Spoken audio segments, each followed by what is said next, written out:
तो आज हमारे सामने जो रिसर्च और नोट्स का स्टैक है वो असल में विज्ञान की इसी बुनियादी रूपरेखा को डिकोड करता है। जी। आज के इस डीप डाइव का मिशन बहुत ही स्पष्ट है। इन जटिल रासायनिक समीकरणों के पीछे छिपे क्यों और कैसे को गहराई से समझना। और इसे समझना बहुत दिलचस्प होने वाला है ना? मतलब हम सब बचपन से विज्ञान की किताबों में पढ़ते आ रहे हैं कि अम्ल स्वाद में खट्टे होते हैं और क्षारक स्वाद में कड़वे होते हैं। हाँ, ये तो रटा हुआ है सबको। बिल्कुल। लेकिन जो बात इन स्रोतों में गहराई से बताई गई है वो ये है कि हम हर रसायन को चखकर उसकी पहचान तो नहीं कर सकते ना। अरे नहीं, बिल्कुल नहीं। कुछ रसायन इतने तीव्र होते हैं कि मतलब जीभ पे रखते ही ऊतकों को पूरी तरह नष्ट कर सकते हैं। जल जाएंगे आप। बाप रे। तो इसी खतरे से बचने के लिए विज्ञान सूचकों या कहें तो इंडिकेटर्स का इस्तेमाल करता है। सही कहा। हमारे स्रोत में प्राकृतिक सूचकों का बहुत ही दिलचस्प विज्ञान समझाया गया है। सबसे आम उदाहरण लिटमस का है। हाँ, लिटमस पेपर। जी, जो असल में लाइकेन नाम के एक सूक्ष्म पौधे से निकाला जाता है। ये एक अद्भुत बात है कि प्रकृति ने रसायनों की पहचान करने के लिए खुद ही व्यवस्था कर रखी है। सच में। लिटमस जो है वो अम्लीय माध्यम में लाल हो जाता है और क्षारीय माध्यम में नीला हो जाता है। अच्छा, हल्दी भी तो एक ऐसा ही प्राकृतिक सूचक है ना? बिल्कुल दिखता है। और इसका असर तो रोजमर्रा की जिंदगी में दिखता है। बिल्कुल दिखता है। मैं सोच रही थी कि मान लीजिए किसी सफेद शर्ट पर सब्जी का पीला दाग लग गया। हाँ, बहुत आम बात है। तो जब उस दाग पर कपड़े धोने वाला साबुन रगड़ा जाता है तो वो पीला दाग अचानक से लाल भूरे रंग का हो जाता है। एकदम से रंग बदलता है। हाँ। लेकिन जैसे ही उसे बहुत सारे पानी से धोया जाता है वो वापस पीला पड़ जाता है। ऐसा क्यों? इसके पीछे जो आणविक विज्ञान यानी मॉलिक्यूलर साइंस काम कर रहा है ना, हाँ। वो बहुत ही शानदार है। मैं समझाता हूँ। हाँ, बताइए। हल्दी का पीला रंग उसमें मौजूद कर्क्यूमिन नाम के एक खास रसायन की वजह से होता है। कर्क्यूमिन, अच्छा। तो जब साबुन, जिसकी प्रकृति क्षारीय होती है, मतलब वो एक बेस है, जब वो इस कर्क्यूमिन के संपर्क में आता है तो वो कर्क्यूमिन की आणविक संरचना को थोड़ा सा मोड़ देता है। उसका स्ट्रक्चर ही बदल देता है। बिल्कुल। इस बदलाव के कारण कर्क्यूमिन प्रकाश की पीली तरंगों को प्रतिबिंबित करने के बजाय लाल तरंगों को प्रतिबिंबित करने लगता है। ठीक है, चलिए इसे विस्तार से समझते हैं। मतलब साबुन ने हल्दी के रसायन का ढांचा ही बदल दिया। हाँ, एकदम सही पकड़ा आपने। और जब पानी से धोया तो साबुन धुल गया तो ढांचा वापस अपनी पुरानी अवस्था में आ गया और रंग फिर से पीला हो गया। एकदम सटीक। क्या बात है। अच्छा, रंग बदलने वाले इन सूचकों के अलावा कुछ ऐसे सूचक भी होते हैं जिनका रंग नहीं बल्कि गंध बदल जाती है? हाँ, इन्हें गंधीय सूचक कहते हैं। जी, स्रोत में इन्हें गंधीय सूचक या ऑल्फैक्टरी इंडिकेटर्स कहा गया है, जैसे वेनिला, प्याज और लौंग का तेल। जी। अगर मैं इसे एक एनालॉजी से समझाऊं तो ये गंधीय सूचक असल में अंधेरे में काम करने वाले सिक्योरिटी अलार्म की तरह है। Security alarm. ये दिलचस्प तुलना है। और उस अलार्म की सबसे खास बात यह है कि वो सिर्फ एक ही खास तरह के घुसपैठिए को पहचानता है। मतलब सिर्फ बेस को? हाँ, जब इन गंधीय सूचकों पर अम्ल डाला जाता है तो इनकी गंध पर कोई असर नहीं पड़ता। अम्ल इनके सुगंधित अणुओं के साथ कोई प्रतिक्रिया नहीं करता। अच्छा, महक वैसी ही रहती है। बिल्कुल। लेकिन जैसे ही कोई क्षारक यानी बेस इनके संपर्क में आता है, वो इन सुगंधित अणुओं के रासायनिक बंधनों को, उनके केमिकल बॉन्ड्स को तोड़ देता है। गंध पैदा करने वाले अणु ही नष्ट हो जाते हैं, जिससे वेनिला या प्याज की वो चिरपरिचित महक तुरंत गायब हो जाती है। तो यही महक का गायब होना इस बात का पक्का सबूत है कि वहाँ क्षारक मौजूद है। एकदम सही। हमने ये तो देख लिया कि कैसे अम्ल और क्षारक खामोशी से रंग और गंध बदल देते हैं। लेकिन क्या होता है जब ये रसायन किसी ठोस चीज से टकराते हैं? जैसे कि धातु? हाँ, जैसे हमारे रसोई घर में रखे धातुओं के बर्तन। यहाँ खामोशी खत्म हो जाती है और एक बहुत ही उग्र प्रतिक्रिया देखने को मिलती है। बिल्कुल। वहाँ एक शांत युद्ध नहीं बल्कि एक विस्फोट होता है। जी, जब अम्ल किसी धातु से टकराते हैं तो धातु असल में अम्ल के अणुओं में घुसकर वहां से हाइड्रोजन परमाणुओं को धक्के मारकर बाहर निकाल देती है। विज्ञान की भाषा में इसे विस्थापन प्रतिक्रिया या डिस्प्लेसमेंट रिएक्शन कहते हैं। अच्छा। धातुएं रासायनिक रूप से हाइड्रोजन से ज्यादा सक्रिय होती हैं, इसलिए वे अम्ल में से हाइड्रोजन की जगह खुद ले लेती हैं और हाइड्रोजन को गैस के रूप में बाहर निकाल फेंकती हैं। स्रोत में इस गैस की पहचान के लिए एक बहुत ही मशहूर परीक्षण का जिक्र है, पॉप ध्वनि वाला परीक्षण। हाँ, वो तो क्लासिक एक्सपेरिमेंट है। जी, जब धातु और अम्ल की प्रक्रिया से निकलने वाली इस अदृश्य हाइड्रोजन गैस के बुलबुलों के पास एक जलती हुई मोमबत्ती लाई जाती है, तो गैस तुरंत आग पकड़ लेती है और फिर एक छोटे से विस्फोट जैसी पॉप की आवाज आती है। हाँ, ये आवाज उस उच्च ऊर्जा का परिणाम है जो हाइड्रोजन के जलने से अचानक पैदा होती है। अब ये एक महत्वपूर्ण सवाल खड़ा करता है। क्या? अगर अम्ल धातुओं के साथ इतनी आक्रामकता से पेश आते हैं तो क्या होगा जब अम्ल का सामना सीधे उसके सबसे बड़े दुश्मन यानी क्षारक से हो? ओह, एसिड वर्सेस बेस। हाँ, इसे उदासीनीकरण या न्यूट्रलाइजेशन कहा जाता है। तो मैं सोच रही थी कि क्या इस उदासीनीकरण में वे दोनों लड़कर एक दूसरे को पूरी तरह नष्ट कर देते हैं? देखने में ऐसा ही लगता है, लेकिन आणविक स्तर पर देखने पर पता चलता है कि वो एक दूसरे को नष्ट नहीं कर रहे हैं। तो फिर क्या कर रहे हैं? वे बल्कि ब्रह्मांड के एक नए और शांत संतुलन का निर्माण कर रहे हैं। मैं समझाता हूं कैसे। जी। कोई भी अम्ल जब पानी में घुलता है तो वो हाइड्रोजन आयन यानी H+ छोड़ता है। ये H+ असल में एक अकेला प्रोटॉन होता है जो इलेक्ट्रॉनों की तलाश में बहुत बेचैन रहता है। ठीक है। और दूसरी तरफ क्षारक हाइड्रोक्साइड आयन यानी OH- छोड़ता है। तो जब ये दोनों आमने सामने आते हैं तो H+ और OH- आपस में मिलकर H2O यानी पानी का निर्माण कर लेते हैं। बिल्कुल सही। वे एक दूसरे के प्रभाव को बेअसर करके जीवन का सबसे शांत और जरूरी तत्व पानी बना देते हैं और साथ में बनता है लवण यानी सॉल्ट। क्या बात है। लेकिन यहाँ पर बात सच में बहुत रोचक हो जाती है। कैसे? भले ही उदासीनीकरण से पानी बनता हो, लेकिन इन सांद्र अम्लों यानी कॉन्सेंट्रेटेड एसिड्स को पानी के साथ मिलाना अपने आप में एक बहुत बड़ा जोखिम है। ओह बिल्कुल, ये बहुत खतरनाक हो सकता है। हाँ, स्रोत में एक बहुत ही सख्त चेतावनी दी गई है जिसे डाइल्यूशन या तनुकरण कहते हैं। सांद्र अम्ल में कभी भी गलती से भी सीधा पानी नहीं मिलाना चाहिए। ऐसा इसलिए है क्योंकि पानी और सांद्र अम्ल का मिलन एक अत्यधिक ऊष्माक्षेपी या कहें एक्सोथर्मिक प्रतिक्रिया है। मतलब बहुत गर्मी निकलती है। बहुत ज्यादा।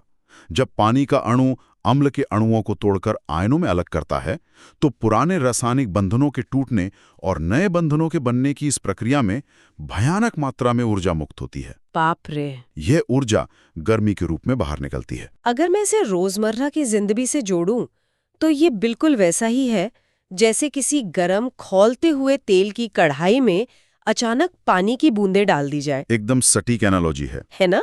जिस तरह तेल एकदम से बाहर उछलता है, ठीक वैसे ही जब अम्ल में पानी डाला जाता है तो उत्पन्न हुई भयंकर गर्मी के कारण मिश्रण एकदम से उबलकर बाहर उछल सकता है। हाँ, और जिस कांच के बीकर में ये प्रतिक्रिया हो रही होती है वो इतनी अचानक पैदा हुई गर्मी को बर्दाश्त नहीं कर पाता और वो चटक कर टूट भी सकता है। बिल्कुल।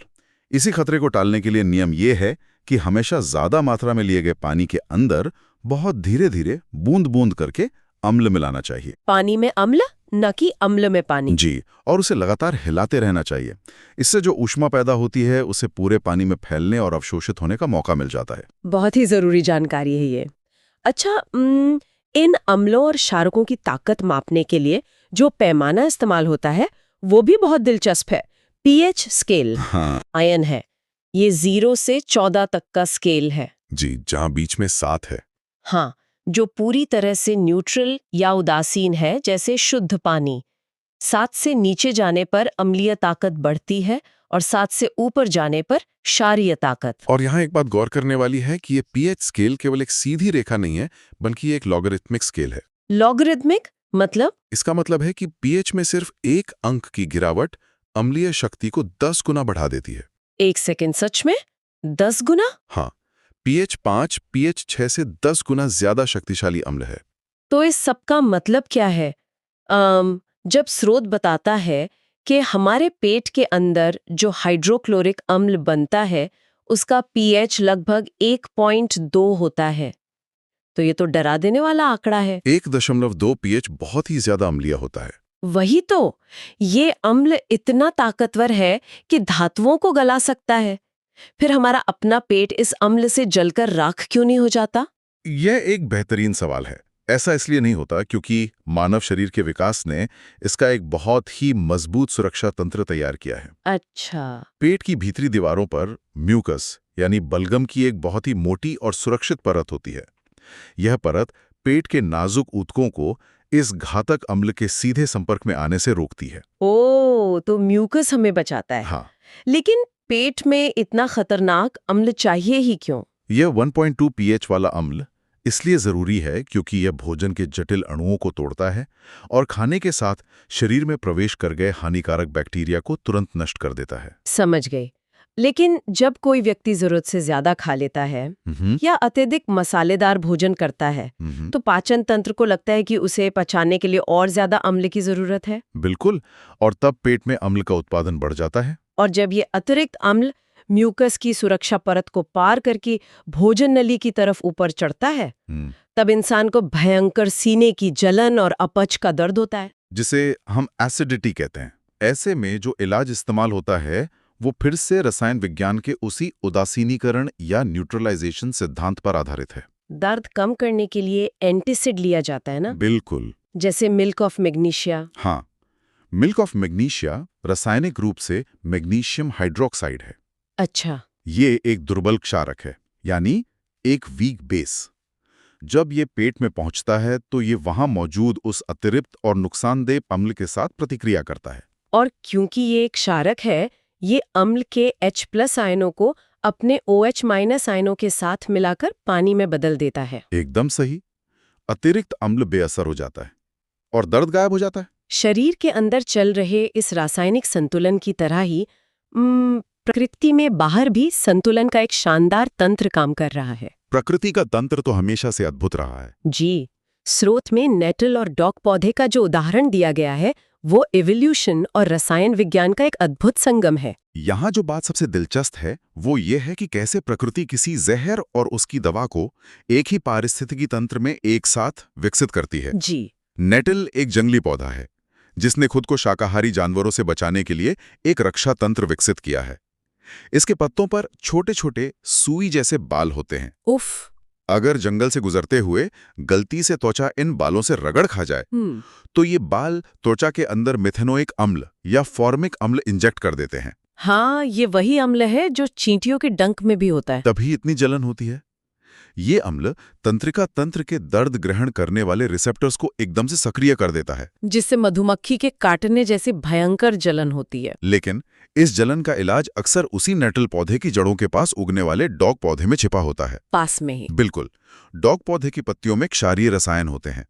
जब त्वचा पर उस जलन वाली जगह पर डॉग की पत्ती को पीसकर रगड़ा जाता है तो उसका क्षारीय रस तुरंत उस मिथेनोइक अम्ल को न्यूट्रलाइज कर देता है। ये तो प्रकृति की अपनी एक चलती फिरती फार्मेसी है। सच में। अच्छा, अब तक हमने बात की अम्ल और क्षारक के टकराव की, लेकिन जब ये दोनों आपस में लड़कर खत्म हो जाते हैं तो जो चीज पीछे छूटती है वो है लवण, यानी सॉल्ट। आमतौर पर नमक शब्द सुनते ही दिमाग में डाइनिंग टेबल पर रखा सफेद नमक आता है, सोडियम क्लोराइड। हाँ, लेकिन सोडियम क्लोराइड भोजन का स्वाद तो बढ़ाता ही है, साथ ही औद्योगिक रसायन विज्ञान में ये एक अत्यंत महत्वपूर्ण कच्चा माल है। कच्चा माल। जी। क्लोर क्षार प्रक्रिया या क्लोर अल्कली प्रोसेस इसका सबसे बड़ा उदाहरण है। मैंने इसके बारे में पढ़ा है स्रोत में।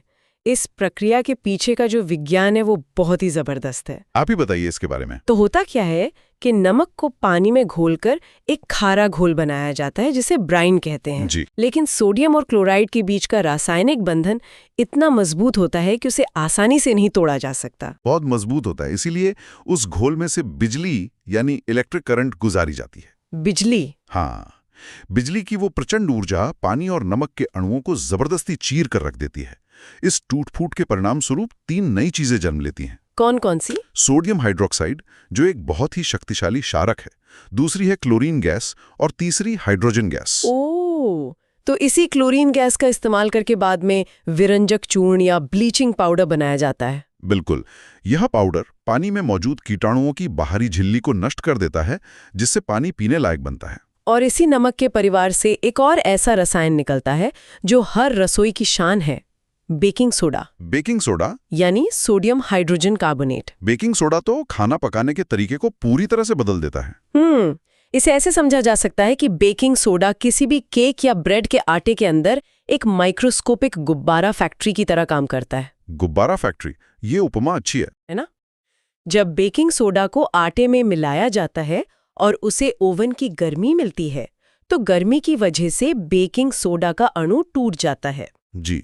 इस टूटने की प्रक्रिया में वो कार्बन डाइऑक्साइड गैस रिलीज करता है। और क्योंकि आटे के अंदर ग्लूटेन का एक चिपचिपा जाल होता है, वो गैस बाहर नहीं निकल पाती। बिल्कुल, वो गैस आटे के अंदर फंसकर छोटे छोटे बुलबुले फुलाने लगती है, जैसे रबर बैंड को खींचकर फैलाया जा रहा हो। और इन्हीं लाखों छोटे छोटे बुलबुलों की वजह से केक का आटा फूलकर दुगना हो जाता है और बेक होने के बाद इतना स्पंजी और मुलायम लगता है। ये ठोस पदार्थ के अंदर गैस के दबाव का एक बहुत ही सुंदर उदाहरण है। अगर हम इसे बड़े परिप्रेक्ष्य से जोड़कर देखें तो रसायन विज्ञान में चीजें हमेशा वैसी नहीं होती जैसी वे बाहर से दिखती हैं। मतलब आप किस तरफ इशारा कर रहे हैं? लवणों की दुनिया में एक ऐसा रहस्य है जिसे वाटर ऑफ क्रिस्टलाइजेशन या क्रिस्टलीकरण का जल कहते हैं। यह अवधारणा पहली बार सुनने में किसी विरोधाभास जैसी लगती है। हाँ, एक बिल्कुल सूखा दिखने वाला ठोस नमक जिसके अंदर पानी छिपा हो। ये कैसे संभव है कि पानी मौजूद हो लेकिन वो चीज गीली ना लगे? ऐसा इसलिए होता है क्योंकि ये पानी लवण को गीला नहीं कर रहा होता है। अच्छा।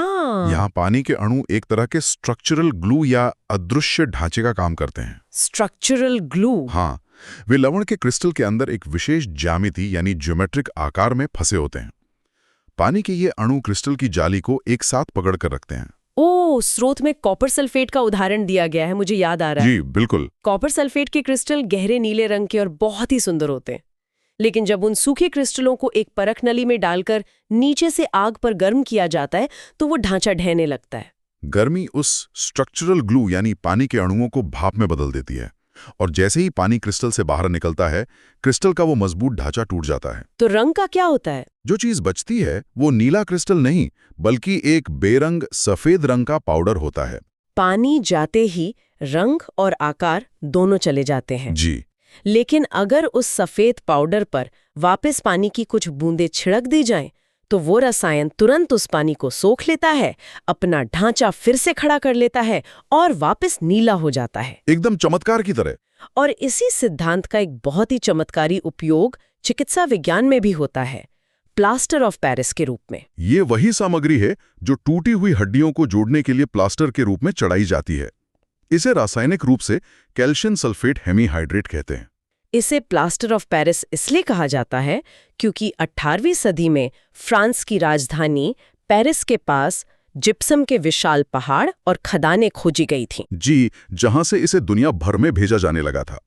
ये असल में एक सफेद चूर्ण होता है जिसमें से ज्यादातर पानी निकालकर उसे सुखा दिया गया है। लेकिन जैसे ही डॉक्टर इस सूखे सफेद चूर्ण में पानी मिलाते हैं, एक बहुत ही तेज रासायनिक प्रतिक्रिया होती है। क्या होता है उसमें? चूर्ण के अणु पानी को तुरंत अपने अंदर खींच लेते हैं और क्रिस्टलीकरण के जल का उपयोग करके अपना खोया हुआ ढांचा सेकंडों में फिर से बना लेते हैं। बाप रे, इतनी जल्दी? हाँ, इस प्रक्रिया में वो मुलायम पेस्ट एक नए और बेहद कठोर पदार्थ में बदल जाता है जिसे जिप्सम कहते हैं। और ये जिप्सम पत्थर जैसा कठोर होता है। ये टूटी हुई हड्डियों के चारों ओर एक ऐसा सख्त खोल बना देता है कि हड्डियां अपनी जगह से जरा भी हिल नहीं पाती और शरीर को उन्हें वापस प्राकृतिक रूप से जोड़ने का पर्याप्त समय मिल जाता है। एक सूखा पाउडर जो पानी मिलते ही जीवन रक्षक पत्थर बन जाए, ये रसायन विज्ञान का एक सीधा और शक्तिशाली प्रभाव है। सच में अद्भुत है। इसी तरह आप देखें तो अम्ल और क्षारक सिर्फ विज्ञान की किताबों में लिखे गए जटिल समीकरण नहीं है, ये हमारे अस्तित्व की नींव में गहराई से रचे बसे हैं। बिल्कुल। आज की इस पूरी चर्चा को समेटें तो हमें समझ आता है कि ये खामोश रासायनिक युद्ध हमारे जीवन को आकार दे रहा है। हर पल जब हम सुबह उठकर ब्रश करते हैं तो हमारे टूथपेस्ट में मौजूद क्षारक रात भर में मुंह के बैक्टीरिया द्वारा बनाए गए अम्ल को न्यूट्रलाइज कर रहा होता है ताकि हमारे दांत सड़ने से बच सके। और खेतों में भी। हाँ, खेतों में किसान मिट्टी के पीएच को संतुलित करने के लिए चूना, जो कि एक क्षारक है, उसे मिलाते हैं ताकि फसलें अच्छी हो सकें। ज्ञान तभी सबसे ज्यादा मूल्यवान होता है जब हम उसे समझें और अपने आसपास लागू होता हुआ देखें। ये केवल सिद्धांत नहीं बल्कि व्यवहार है। बिल्कुल सही कहा। तो अगली बार जब भी कोई स्पंजी और मुलायम केक खाया जाए या फिर कभी एसिडिटी होने पर तुरंत राहत देने वाली दवा पी जाए, तो इस खामोश लेकिन बेहद असरदार रासायनिक उदासीनीकरण को जरूर याद किया जाना चाहिए। ये वो विज्ञान है जो हमारी हर सांस के साथ काम कर रहा है। लेकिन जाते जाते स्रोत में दी गई एक और बहुत ही महत्वपूर्ण बात पर ध्यान खींचना जरूरी है, जो हमारे भविष्य की तरफ इशारा करती है। हाँ, वो पीएच संतुलन वाली बात। जी। स्रोत में बताया गया है कि इंसान, जानवर और यहाँ तक कि जलीय पौधे केवल 7.0 से 7.8 के बहुत ही संकीर्ण पीएच दायरे में जीवित रह सकते हैं। ये जीवन का एक बहुत ही नाजुक संतुलन है। बहुत नाजुक। जब फैक्ट्रियों के धुएं से अम्लीय वर्षा या एसिड रेन होती है, तो वो नदियों के पानी का पीएच 5.6 से भी नीचे ले जाती है। और इतने तेज अम्ल में मछलियां और पानी के अंदर का सारा जीवन घुटकर नष्ट होने लगता है। यह एक बहुत ही गंभीर विषय है जो हमारी दुनिया के पारिस्थितिकी तंत्र की भेद्यता को दर्शाता है। बिल्कुल। तो आज की इस विस्तृत चर्चा का अंत हम एक विचारोत्तेजक सवाल के साथ करते हैं। जी।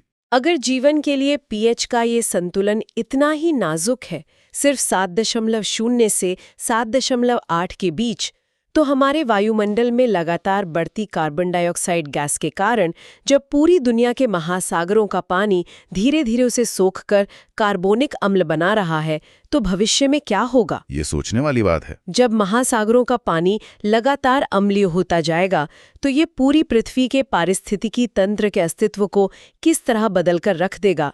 इस खामोश रासायनिक युद्ध में जब समुद्र का पीएच गिरेगा और वहां मौजूद जीवन खतरे में पड़ेगा, तो क्या पृथ्वी पर हमारा जीवन सुरक्षित बच पाएगा? इस पर जरूर सोचिएगा।